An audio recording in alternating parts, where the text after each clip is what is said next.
Now that we've created our first div, we can explore CSS declarations that allow us to customize the look and positioning of our div.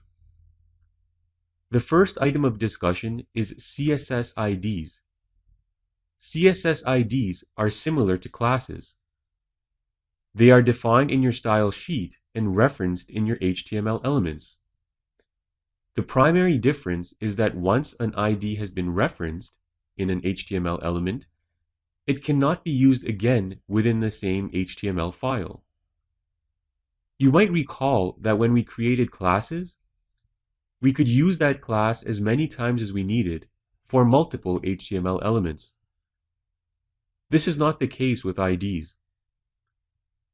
IDs are generally used for layout elements that will only be needed once. A great place to use IDs is for defining CSS rules for divs. Divs are considered layout elements because they contain content, such as graphics, text, and media that make up our web page.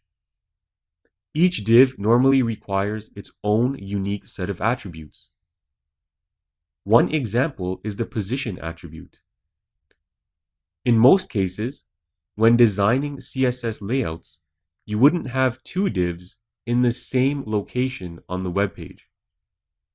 For this reason, we would need two IDs that define unique position attributes for each div. Let's create a style rule for our div before applying it to the div we created earlier. In order to create a style rule for our div and reference it as an ID, we need to declare it in the style sheet.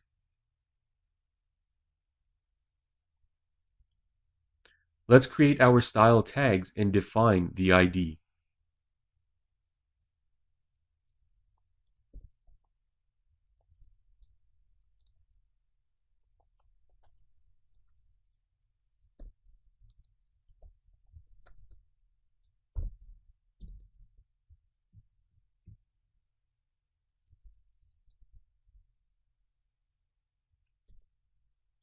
We'll call this ID div1.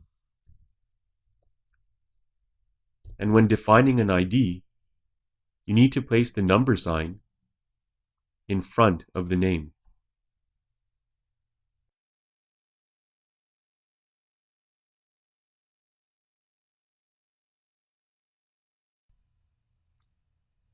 This particular ID now contains 4 style definitions. The div will be 80% of the width of our content area.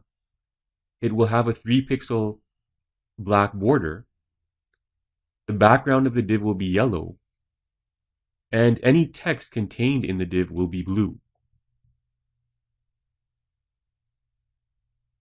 And we'll also mention again that the style rule for our ID reference begins with a number sign, unlike our classes which began with a period.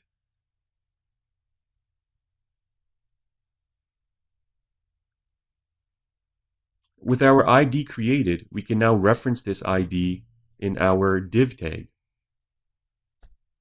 So we'll go ahead and apply the ID here. We need to reference the ID by name, and since we named it div1, we'll plug in div1. Now let's go ahead and save our file and preview it in our web browser to see the final result.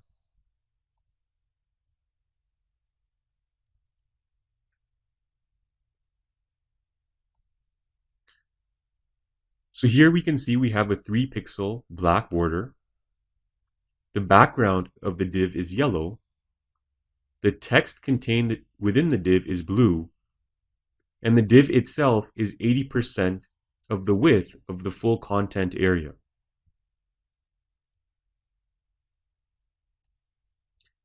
In addition to referencing an ID in our div tag, we can also create a class and apply it to the div as well. Let's say we wanted all the text in our div to be underlined. Well, first, we need to create the class. So to remember that your class starts off with a period, followed by the class name.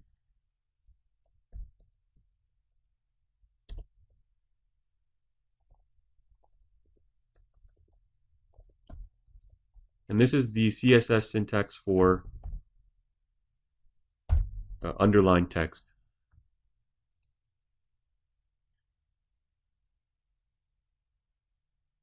Next, we'll apply this class in our div tag.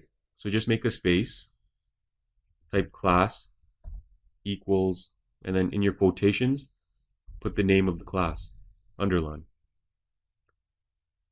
Now we can save our file, preview it again, and we can now see that the class has been applied and all the text within our div is underlined.